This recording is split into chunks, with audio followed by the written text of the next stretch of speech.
ቅድስት ቤተ ክርስቲያን በአዋጅ ከደነገገቻቸው አጽዋማት መካከል አንዱና ዋነኛው ዐቢይ ጾም ነው። ዐቢይ ጾም የተለያዩ መጠሪያዎች ሲኖሩት ጾመ ኢየሱስ ወይም ሁዳዴ እየተባለ ይጠራል። በዚህ ጾም ኢየሱስ ክርስቶስ ሦስቱ የኃጢአት ራሶች የሚባሉትን ማለትም ትዕቢትን፣ ስስትንና ፍቅረ ንዋይን ድል በማድረግ እኛም ድል እንድናደርጋቸው ምሳሌውን አስቀምጦልናል። ዐቢይ ጾም ታላቅ ወይም ዐቢይ የተባለበት ሦስቱ ምክንያቶች፣ አንደኛ ጌታ ራሱ የጾመው በመሆኑ፣ ሁለተኛ ከሌሎች አጽዋማት ረጅም በመሆኑ ወይም 55 ቀን የሚፈጅ በመሆኑ፣ ሶስተኛ ታላላቅ የክርስትና በዓላት ማለትም እንደ ስቅለትና ትንሣኤ የሚገኙበት በመሆኑ ነው። የዐቢይ ጾም ሦስቱ ዋና ዋና ክፍሎች ምንም እንኳ ጌታ የጾመው 40 ቀን ቢሆንም በቤተ ክርስቲያን ሥርዓት 55 ቀን ይሆናል። ይህም እንደሚከተለው ይዘረዘራል። አንደኛ ዘወረደ ወይም ጾመ ሕርቃር ይባላል። ይህም ጾሙ ከሚገባበት ሰኞ ጀምሮ እስከ እሁድ ድረስ ያለው 7 ቀን ነው። ይህ ሳምንት ጾሙ የሚጀምርበት ሰው ከገነት ሲወጣና ጌታ ሰውን ለማዳን ከሰማይ በመውረዱ የሚታሰብበት ሳምንት ነው። ሁለተኛ የጌታ ጾም በመባል ይታወቃል። ይህም ከቅድስት ሰኞ እስከ ሆሳዕና ዋዜማ አርብ ድረስ ያለው 40 ቀን ነው። ክርስቶስ በገዳመ ቆሮንቶስ ለ40 ቀን የጾመው ጾም ነው። ሶስተኛ ሰሙነ ሕማማት፣ ይህም ጌታችን በአልዓዛር ቤት ለማዕድ ከተቀመጠበት የሆሳዕና ቅዳሜ ጀምሮ እስከ ስዑር ቅዳሜ ያለው መከራን የተቀበለበት 8 የቀን ሕማም ነው። 8ቱ የዐቢይ ጾም ሳምንታት ስያሜ፣ አንደኛ ዘወረደ፣ ትርጉሙ ከሰማየ ሰማያት የወረደ ማለት ነው። ከሰማየ ሰማያት የወረደውን ከድንግል ማርያም የተወለደውን በጥንት ስሙ ወልድ ቃል በኋላ ስሙ ኢየሱስ ክርስቶስ አማኑኤል የተባለውን ሰው የሆነውን አምላክ ከሰማየ ሰማያት መውረዱን ለመዘከር የሚጾም ጾም ነው። ጌታችን ጾመ ከማለት አስቀድሞ ከሰማየ ሰማያት መውረዱን ከድንግል ማርያም መወለዱን መናገር አስፈላጊ ነውና የመጀመሪያው ሳምንት ዘወረደ ተብሏል። አንተ በሰማይ አለህ፣ በምድርም በባህርም በየብስም አለህ የተባለውን በሰማይ በምድር ምልኡ የሆነውን አምላክ ወረደ መጣ ብሎ መናገር ሰው ሆነ ማለት ነው። ሰው ሆኖ መገለጡን ለማስረዳት ነው እንጂ መውረድ መውጣት የሚባሉ ቃላት በሁሉ ምልኡ ለሆነው መለኮት የሚስማሙት አይደሉም። ቃላቱ ሰውኛ አነጋገርን የሚያመለክቱ ናቸውና መተርጉማን አበው ዘወረደ ማለት ሰው ሆነ ማለት ነው ብለው ተርጉመዋል። ዘወረደ ነገረ ሥጋዌ የሚነገርበት ሳምንት ነው። አምላካችን ሰው ከሆነ በኋላ መጣ፣ ሄደ፣ ወረደ፣ አረገ የሚሉ ቃላት ይስማሙታል። ምልአቱን ሳይለቅ በሰው አካል ተወስኖ ታይቷልና። ስለዚህ ወረደ እግዚአብሔር ሰው ሆኖ መገለጡን፣ አረገ ደግሞ የሰውነቱን ስራ መፈጸሙን ያሳያል። አረገ ስንልም ቀድሞ በሰማይ የለም ለማለት አይደለም። አምላካችን ኢየሱስ ክርስቶስ በመለኮቱ በዓለሙ ሁሉ ምሉ ነውና ከሰማይ ከወረደው በቀር ወደ ሰማይ የወጣ ማንም የለም፣ እርሱም በሰማይ የሚኖረው የሰው ልጅ ነው ተብሎ እንደተጻፈ ዮሐንስ ወንጌል ምዕራፍ 3 ከቁጥር 12 እስከ 13። ሁለተኛው ሳምንት ቅድስት በመባል ይጠራል። የዐቢይ ጾም ሁለተኛ ሳምንት ቅድስት መባሉ በዋናነት የዕለቱ ስያሜ ሳይሆን የሳምንቱ ሙሉ መሪ ቃል ነው። በዚህ ሳምንት ቤተ ክርስቲያን ስለ እግዚአብሔር ቅድስና፣ ስለ ሰንበት ክብርና እኛ ክርስቲያኖች በጾም ወቅት ራሳችንን እንዴት መቀደስ እንዳለብን ታስተምራለች። ቅድስት ማለት የተቀደሰች ማለት ነው። ይህ ሳምንት በልዩ ሁኔታ እግዚአብሔር ዓለምን በፈጠረ ጊዜ 7ኛዋን ቀን ወይም ሰንበትን እንደ ቀደሳትና ለእረፍት እንደ ለያት ያስታውሰናል። እኔ ቅዱስ ነኝና እናንተም ቅዱሳን ሁኑ፣ አንደኛ ጴጥሮስ ምዕራፍ 1 ቁጥር 16 የሚለውን ቃል መሰረት በማድረግ ሰው በጾምና በጸሎት ወደ አምላኩ ቅድስና መጠጋት እንዳለበት ይነገራል። ሰንበት ለሰው ልጅ እረፍትና ለነፍሱ ምግብ እንድትሆን በእግዚአብሔር የተሰጠች የጸጋ ቀን መሆኗን ቅድስት ቤተ ክርስቲያን በዚህ ሳምንት በስፋት ታስተምራለች። በዚህ ሳምንት ምዕመናን ትኩረት እንዲሰጡባቸው የሚፈለጉ ሶስት ዋና ዋና ጉዳዮች አሉ። አንደኛ ንጽህና ወይም ውሳጣዊ ቅድስና ነው። ጾም ከምግብ መከልከል ብቻ ሳይሆን ልብን ከክፉ ሀሳብ፣ አንደበትን ከሐሰትና ከሐሜት መቀደስ እንደሆነ ይነገራል። ልባችሁን እንጂ ልብሳችሁን አትቅደዱ የሚለው ትምህርት ጎልቶ ይቀርብበታል። ሁለተኛው የቤተ ክርስቲያን ቅድስና። ቤተ ክርስቲያን የእግዚአብሔር ማደሪያ እንደመሆኗ አማኞች በስርዓትና በንጽህና ሊመላለሱባት እንደሚገባ ይታሰባል። ሶስተኛው በጎ ምግባር ነው። ቅድስና የሚገኘው ከክፉ በመራቅ ብቻ ሳይሆን በጎ ስራን በመስራት ለምሳሌ ምጽዋት በመስጠት የታመመ በመጠየቅ መሆኑ ይታሰብበታል። ቅድስት ለምን ከዘወረደ ቀጥሎ መጣ የሚለውን ጥያቄ እንመልከት። የመጀመሪያው ሳምንት ዘወረደ አምላክ ወደ እኛ መውረዱን የሚያሳይ ሲሆን ሁለተኛው ሳምንት ወይም ቅድስት ደግሞ እኛ ወደ እርሱ ቅድስና ለመድረስ ራሳችንን ማዘጋጀት እንዳለብን ያሳያል። አምላክ ወደ ሰው የወረደው ሰው በቅድስና ወደ አምላክ እንዲመለስ ነውና።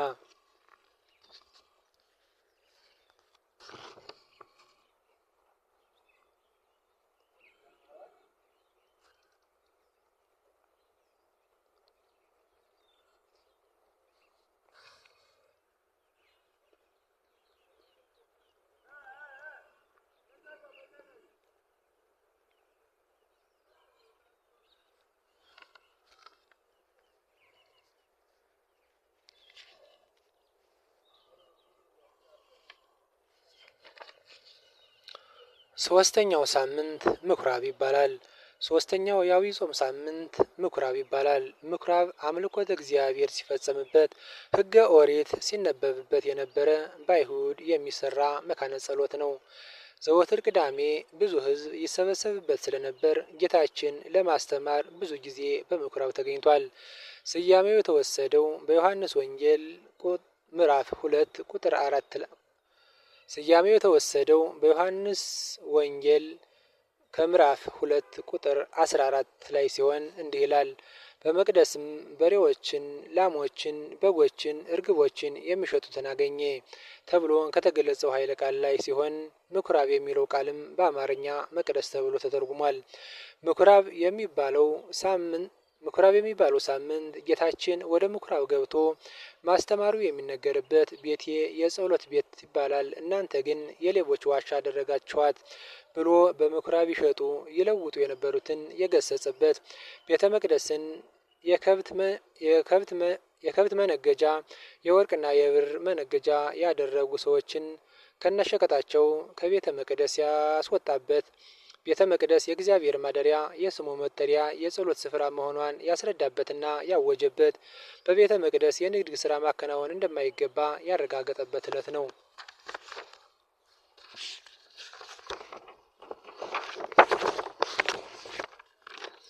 ቅዱስ ዳዊት በመዝሙር 68 ቁጥር 9 ላይ የቤትህ ቅናት በልቶኛልና የሚሰድቡህም ስድብ በእኔ ላይ ወድቋልና በማለት ምኩራቡን የስጋ ገበያ መገቢያ ማድረጋቸውን በትንቢት መነጽር ተናግሮ ነበር።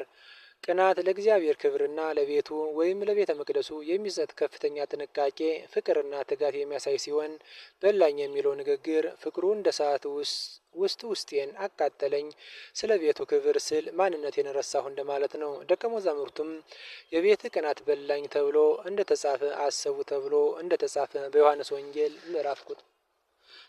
ወንጌል ምዕራፍ 2 ቁጥር 17 ላይ አይሁድ ቤተ መቅደሱን የንግድ ቦታና የሌቦች ዋሻ አድርገውት ነበር። ጌታችን ግን የአባቴን ቤት የንግድ ቤት አታድርጉት በማለት ቀድሶታል። ይህም ቅዱስ ዳዊት አስቀድሞ የተነበየው ለቤትህ ያለኝ ፍቅር ወሰን የለውም የሚለው ቃል ፍጻሜ ነው። በዚያው ዕለት ጌታችን ይህን ቤተ መቅደስ አፍርሱት፣ በሶስተኛው ቀንም አነሳዋለሁ ብሏል። ይህ ስለ ስጋው ወይም ስለ ሰውነቱ መናገሩ ነበር።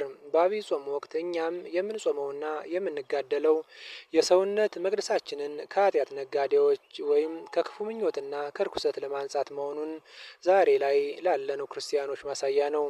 ይህ ሳምንት ክርስቶስ ስለኛ ብሎ የተቀበለውን መከራ እያሰብን የተከፈለልን ዋጋ እያስታወስን ሰውነታችንን እግዚአብሔር ከማይወደው ነገር በሙሉ መጠበቅና በሙሉ መጠበቅ እንዳለብን በስፋት እንማርበታለን። ጌታ በምኩራብ የነበሩትን ነጋዴዎች እንዳባረረ እኛም በጾም ወቅት ልባችንን የያዙትን ገበያተኞች ወይም እንደ ትንቢት መከፋፈልና ስስት ልናስወጣ ይገባል። ለቤተ ክርስቲያናችንና ለቀናች ሃይማኖታችን ያለንን ፍቅር የምንገልጥበትና በተቆርቋሪነት የምናገለግልበት ወቅት ነው። በላኝ የሚለው ቃል ጾሙን በቸልተኝነት ሳይሆን በከፍተኛ መንፈሳዊ ቅናትና ትጋት መፈጸም እንዳለብን ያሳስበናል። አራተኛው ሳምንት መጻጉዕ ይባላል። የአብይ ጾም አራተኛ ሳምንት መጻጉዕ ይባላል። ይህ ሳምንት የሚታሰበው ጌታችን መድኃኒታችን ኢየሱስ ክርስቶስ በቤተ ሳይዳ ኩሬ አጠገብ ለ38 ዓመታት በደዌ ተይዞ የነበረውን መጻጉዕን የፈወሰበት ታሪክ ነው። መጻጉዕ ማለት በሽተኛ ማለት ነው።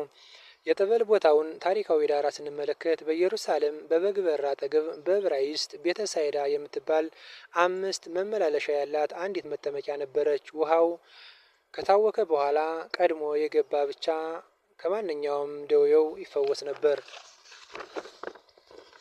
በዚህ የመጠመቂያ ቦታ ለ38 ዓመታት ወደ መጠመቂያው ቦታ የሚያስገባው ሰው አጥቶ በተስፋ በመጠባበቅ ላይ የነበረ አንድ በሽተኛ ነበር። ኢየሱስ ክርስቶስ ልትድን ትወዳለህ ብሎ ሲጠይቀው ጌታ ሆይ ውሃው በተናወጠ ጊዜ በመጠመቂያው ውስጥ የሚያኖረኝ ሰው የለኝም ብሎ መልሶለታል። ዮሐንስ ወንጌል ምዕራፍ 5 ቁጥር 7 ላይ ኢየሱስ ክርስቶስም አልጋን ተሸክመ ተመላለስ በማለት ለአንዴና ለመጨረሻ ጊዜ ፈወሰው። የባሰ እንዳያገኝህ ደግመህ ኃጢአት አትስራ በማለት አስጠንቅቆታል። መንፈሳዊ ሚስጥሩ ወይም መንፈሳዊ ትርጉሙን እንመልከት። ቤተ ክርስቲያን ይህንን ሳምንት በአብይ ጾም ውስጥ ስታስብ ታሪኩን ከመድኃኒትነትና ከሰው ልጅ ድነት ጋር አያይዛ ነው። መጻጉዕ የሰው ልጅ ወይም የአዳም ምሳሌ ነው። በኃጢአት ደዌ ወድቆ በገነት ደጅ ርቆ ለዘመናት ወይም ለ5500 ዘመን የቆየውን ሰው ያመለክታል። 38 ዓመት አይሁድ በምድረ በዳ የተጓዙበትንና የሰው ልጅ በሕገ ኦሪት ውስጥ የቆየበትን የመከራ ዘመን ይወክላል። ሰው የለኝም የሚለው በብሉይ ኪዳን የነበሩ ነቢያትና ካህናት የሰው ልጅ ከኃጢአት ደዌ ሊያድኑት አለመቻላቸውን ያሳያል። ክርስቶስ እውነተኛ ሰው ወይም መድኃኒት እርሱ መሆኑንና ያለ ረዳት በቃሉ ብቻ እንደሚያድን የሚያሳይ ነው። መጻጉዕ ከአልጋው እንደተነሳ እኛም በጾም በጸሎትና በንስሐ ከወደቅንበት የኃጢአት አልጋ እንድንነሳ ቅድስት ቤተ ክርስቲያን ሁሌ ታስተምራለች። አምስተኛው ደብረ ዘይት ነው። አምስተኛው የአብይ ጾም ሳምንት ደብረ ዘይት ይባላል። ደብረ ዘይት ማለት በወይራ የተሸፈነ ተራራ ማለት ነው። ደብረ ዘይት ከኢየሩሳሌም በስተምስራቅ አቅጣጫ የሚገኝ በወይራ ዛፎች የተሸፈነ ትልቅ ተራራ ነው።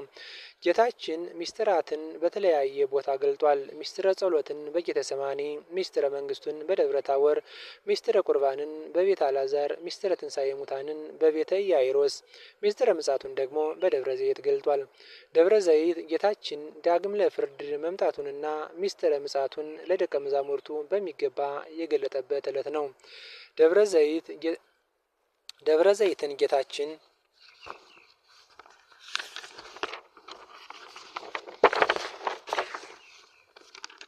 ደብረ ዘይትን ጌታችን በመዋለ ስብከቱ ለማደሪያነት ተጠቅሞታል። ቀን ቀን በምኩራብ ያስተምራል፣ ሌሊት ደግሞ በደብረ ዘይት ያድራል እንደተባለ ይህም ቅዱስ መጽሐፍ እንዲህ በማለት ይመሰክራል። ዕለት በመቅደስ ያስተምር ነበር፣ ሌሊት ግን ደብረ ዘይት ወደምትባል ተራራ ወጥቶ ያድር ነበር። ሕዝቡ ሁሉ ይሰሙት ዘንድ ማለው በመቅደስ ወደ እርሱ ይመጡ ነበር። ሉቃስ 21:37 በዚህ ለማደሪያነት ባገለገለው ተራራ ሚስጥረ ምጽአቱን ስለገለጠበት አምስተኛው የአብይ ጾም ሳምንት ደብረ ዘይት የሚል ስያሜን ሰጥቶታል። ደብረ ዘይት ጾሙ እኩል የሚሆንበት አምላካችን በግርማ መንግስቱ ለፍርድ በመጣ ጊዜ መልካም ለሰሩ ክብርን፣ ክፉ ለሰሩ ቅጣቱን የሚያስተላልፍ መሆኑን የሚነገርበት ስለ ዓለም መጨረሻና ስለሚመጣው ሕይወት የምንማርበት የክርስቲያኖች ማስጠንቀቂያ ዕለት ነው። በዚህ ሳምንት ተዘጋጅታችሁ ኑሩ የሚለውን የክርስቶስን ቃል የምናስብበት ሳምንት ነው። ጾሙ የንስሐ ወቅት እንደመሆኑ መጠን በድንገት ለሚመጣው ለጌታ ክብርና ለፍርድ እንድንዘጋጅ ያሳስበናል። ስድስተኛው ሳምንት ገብርኄር በመባል ይታወቃል። ስድስተኛው ሳምንት ገብርኄር የሚል ስያሜ ያለው ገብርኄር ማለት በጎ ታማኝ አገልጋይ ማለት ነው። ስያሜው ከማቴዎስ ወንጌል ምዕራፍ 24 ቁጥር 14 የተወሰደ ሲሆን ታሪኩም እግዚአብሔር በሰጠው ጸጋ በታማኝነት ማገልገል የሚያስገኘውን ዋጋ ያስረዳል። አንድ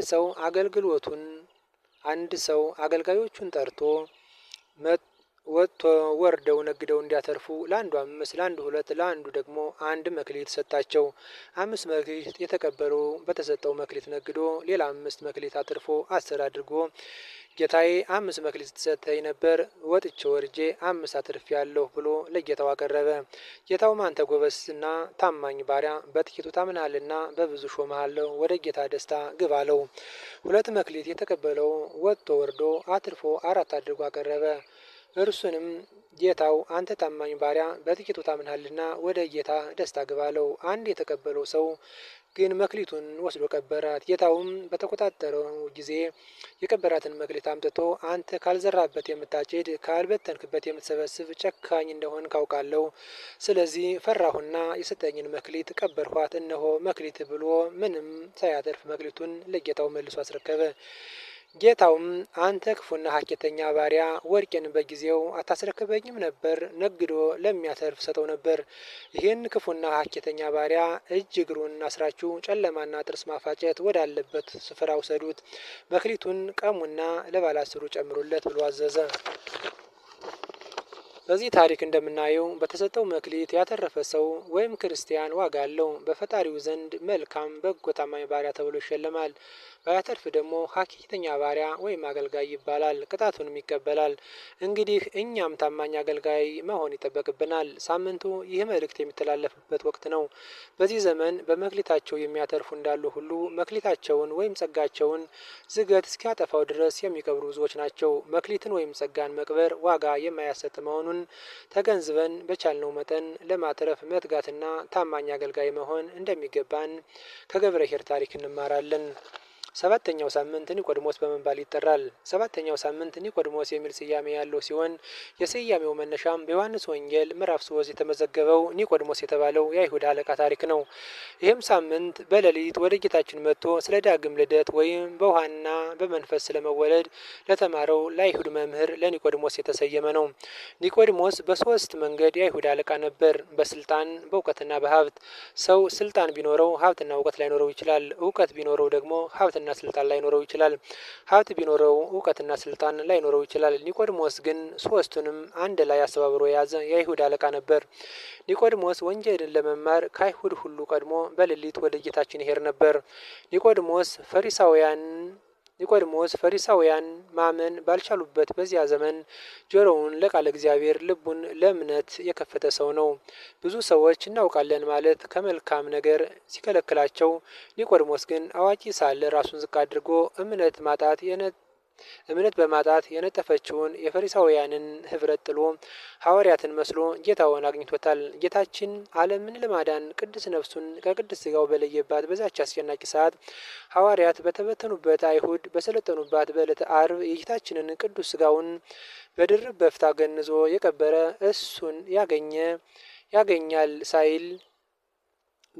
እሱን ያገኘኛል ሳይል በድፍረት ከእግረ መስቀሉ የተገኘ ሰው ነው ኒቆዲሞስ። ስለዚህ 7ኛው ሳምንት በእርሱ ስም ተሰይሟል። 8ኛው ሆሳዕና 8ኛው የዐቢይ ጾም ሳምንት ሲሆን የሰሙነ ሕማማት መጀመሪያ ነው። ሆሳዕና ስያሜው በማቴዎስ ወንጌል ምዕራፍ 21 ቁጥር 9 ላይ ከሚገኘው ትምህርት የተወሰደ ሲሆን ትርጉሙም መድኃኒት ወይም አሁን አድን ማለት ነው። ክብር ይግባውና አምላካችን በአህያ ጀርባ ላይ ተቀምጦ ሆሳዕና በአርያም የሚሉ የአእሩግ የሕፃናት ምስጋና እየቀረበለት ወደ ኢየሩሳሌም ቤተ መቅደስ ጉዞ ያደረገበት ትሕትናውን የገለጠበት ይህን ዓለም ከማሰረ ኃጢአት መፍታቱን በምሳሌ ያስረዳበት ዕለት ነው። የክርስቶስን ነገረ ሕማሙን፣ ስቅለቱን፣ ሞቱን፣ ትንሣኤውን ሆሳዕና ተብሎ ዓለምን ማዳኑን የሚናገሩ ቅዱሳን መጻሕፍት የሚነበቡበት አምላካችን ለሰው ልጅ መዳን መከራ መቀበሉንና የማዳን ስራው በሰፊው የሚታወጅበት በሰሙነ ሕማማት የሚያርፉ ምዕመናን ጸሎተ ፍትሐት የሚደረግበት ወንጌል በአራቱ ማዕዘን የሚሰበክበት ሳምንት ነው። ከዚያው አያይዞም ሰሙነ ሕማማት ይቀጥላል። ወቅቱም የክርስቶስን ነገረ ሕማሙንና ዓለምን ያዳነበት ጥበቡን የምንሰማበት ሳምንት ነው። የአብይን ጾም ሳምንታት ስናጠቃልለው ከዘወረደ ወይም ሚስጥረ ስጋዊን አምነን ከቅድስት ወይም የስነ ፍጥረትን ቅድስና ተገንዝበን ከምኩራብ ቤተ መቅደስን ማክበርን ተምረን በመጻጉዕ ፈውስን አግኝተን በደብረ ዘይት ተዘጋጅተን በገብረ ኄር መልካም ስራን ሰርተንና በኒቆድሞስ በልጅነት ጸጋ ደምቀንና ታድሰን በሆሳዕና በእግዚአብሔር ስም የሚመጣ የተባረከ ነው ብለን አመስግነን ለድነት እንበቃለን። የዐቢይ ጾም ሳምንታት የየራሳቸው የተቀመጠላቸው የጾም ሰዓት አላቸው። ዘወረደ እስከ 12 ሰዓት ይጾማል። ከቅድስት እስከ ሆሳዕና ያሉት ሳምንታት እስከ 11 ሰዓት ይጾማሉ። በሕማማት ደግሞ እስከ ምሽቱ 1 ሰዓት መጾም እንዳለብን ቅድስት ቤተክርስቲያን ታስተምራለች። ጾሙን ጽሞን ለብርሃነ ትንሣኤው በሰላም ያድርሰን። ወስብሐት ለእግዚአብሔር።